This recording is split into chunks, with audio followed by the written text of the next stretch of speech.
out of there. So I figure before I blow this thing into a million pieces, I should at least give you kind of an idea of what it's going to be and where the project's going to be headed. So this is a 1968 Chevy 2 Nova. I picked this up for 2,500 bucks off of Facebook Marketplace. It's a 250 inline six car, I think. I think that's what the engine is. I don't care. It's gonna end up in the trash anyways. Gonna be keeping it all original steel to the best of my ability. That fender's too ugly. I don't know if you can see it in the shot here.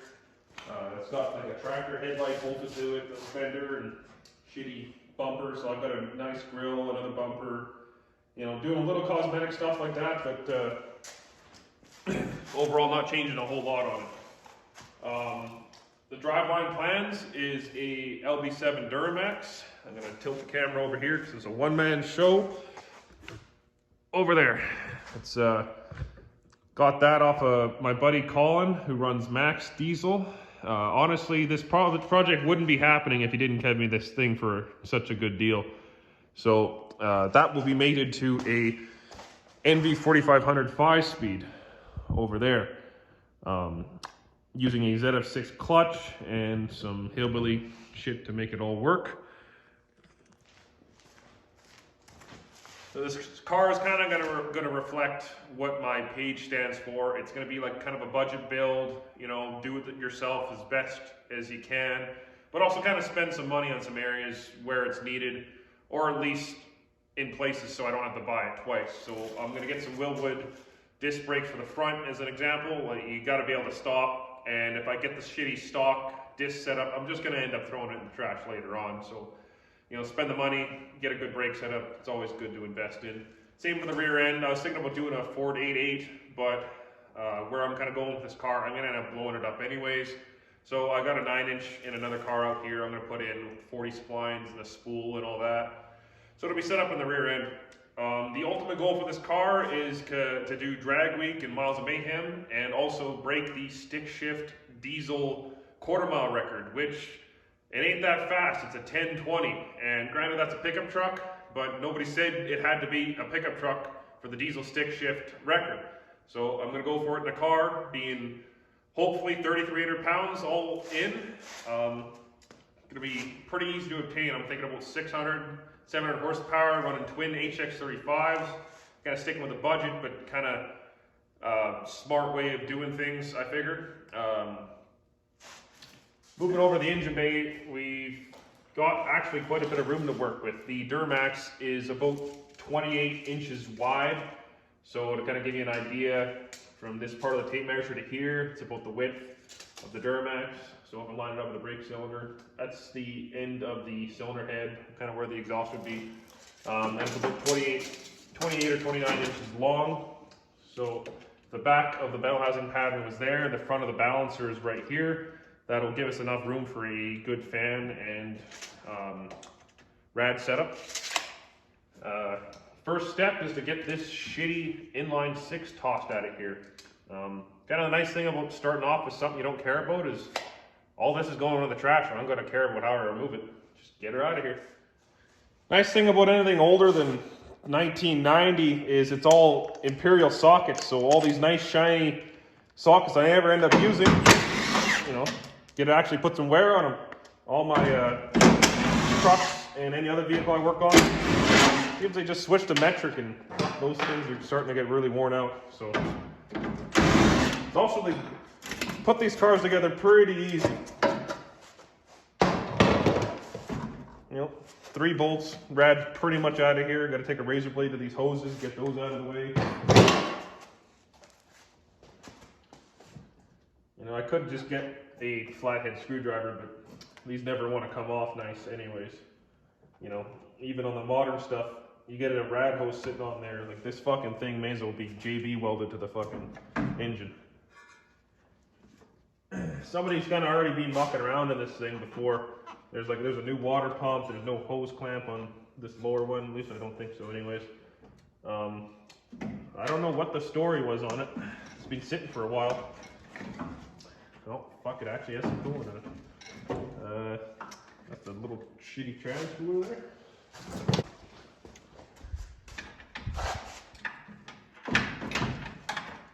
switch angles.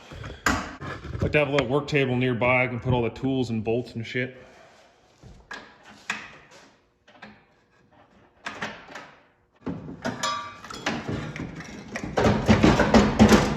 Oh yeah, yummy. This rad was fucked. I don't know how it has any cool coolant in it left. So I get for being randy. Alrighty. Maybe somebody's getting ready to take this thing out. The shit's already off here. Didn't have the alternator or carb or distributor or nothing. This actually wasn't too bad. I just kind of got everything else unhooked here. Wasn't really, you're not missing too much anyways. Like one bolt on each side for the motor mounts here. It's kind of like I think it's called a clamshell or something like that. And some wires for the starter, and that's about it. Really, there really wasn't much. I had the exhaust on this side, and another bolt over there, and the engine's ready to lift out. I reckon I could probably sell this exhaust on Kijiji for 20 bucks, you know, mint shape. Yes, you know, got a flex pipe in it, and you know, probably the thing that took the longest was the drive shaft.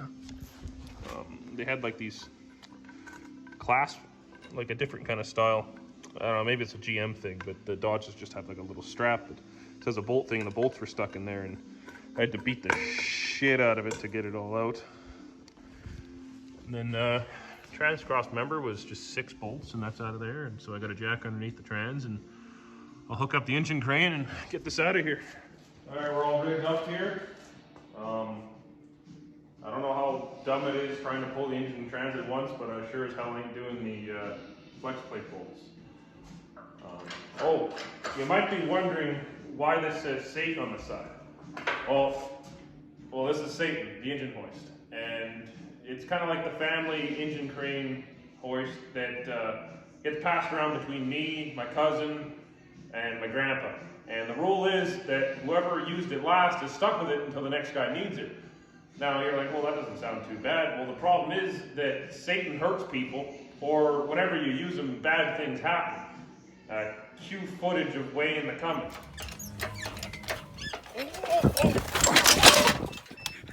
Hope that Satan doesn't cause any trouble for us today.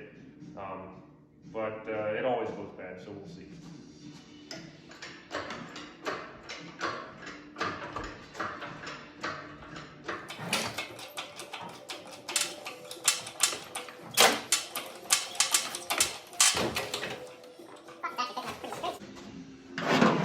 This handy dandy engine level here has been in the family for 3 or 4 generations. It's lifted more engines than I've ever seen, so use it for everything. It's being Cummins rated, so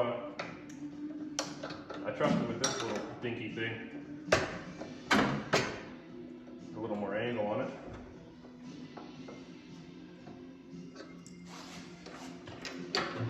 Be nice if the upper rad support came off. I don't think it does anyways.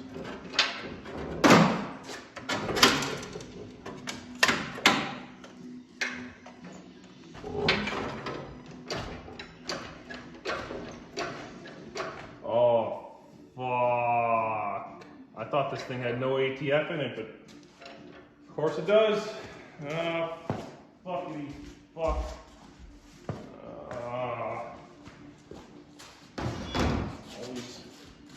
I have a law that if it involves ATF, it's always going to leak. You can't do anything about it. Oh, I guess I should have checked. There's a hole in the freaking trans pan. I thought there was.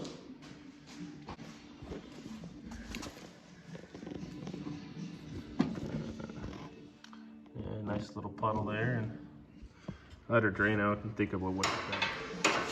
Going pretty steady. Waiting for this to come out.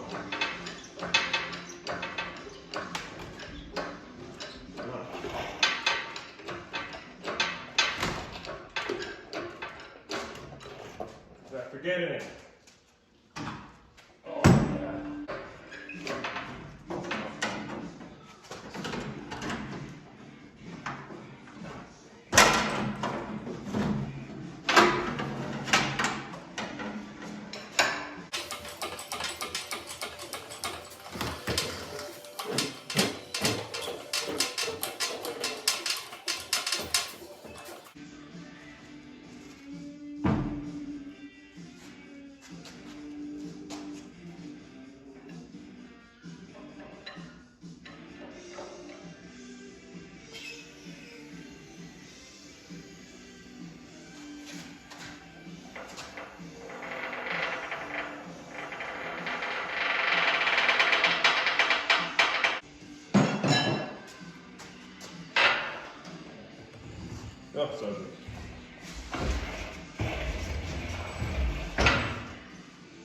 toss this thing to the side.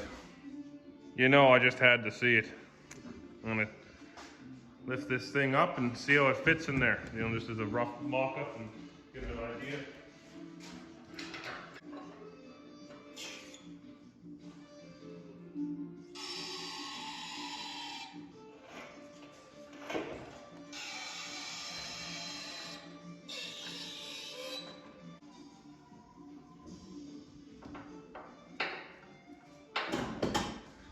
There's a bolt at the back, which I use for the mount that's interfering with the firewall, so I gotta pull that out. Put a shorter one in. Oh, it's sitting in there. It's actually not too bad. The only real area of trouble is the wiper motor and the valve cover, but there's like a bracket on the valve cover. If I take that off, it might clear. I'm gonna have to get the trans hooked up so I can check the driveline angle, but if I build an intake for it, I think I could maybe cram it under the stock hood, but a cowl hood would probably help. This hood's kind of a pile of shit, so it might either get cut out or just not run one. Clears around the blower motor area there. Don't think I can run the heater core though, unless I get creative. You know, lots of room for the exhaust on that side. I'm gonna, you know, put a turbo over there and over there, forward flip manifolds.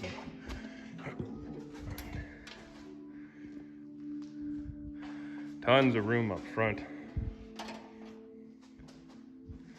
Clears the master cylinder a lot better than I thought it would. A little tight down by the steering box. I'm relocating the oil filter and engine oil cooler. I could maybe even just run the factory engine oil cooler and just relocate the filter. I'll kind of have to see. It's nice to have it in here and just kind of get a visualization though. Well, that's good enough for tonight. It's 12 o'clock and I'm tired and I have a lot of shit to clean up tomorrow because it's not pretty right now. I just kind of got this in and out as quick as possible and the shop suffered, of course. Next video, I'll probably take the mounts off the cross member here. They're kind of bolted in weird. And try and find a bell housing so I can get the trans on, or at least the bell housing on, so I can kind of see, you know, how it's going to fit, and go from there. If you like what you see and you want to follow along with the project, subscribe, and I'll try to get to this maybe a video a week, or sooner. Kind of depends on how things go. Let me know if there's anything you'd like to see or change, or open to suggestions. Thanks.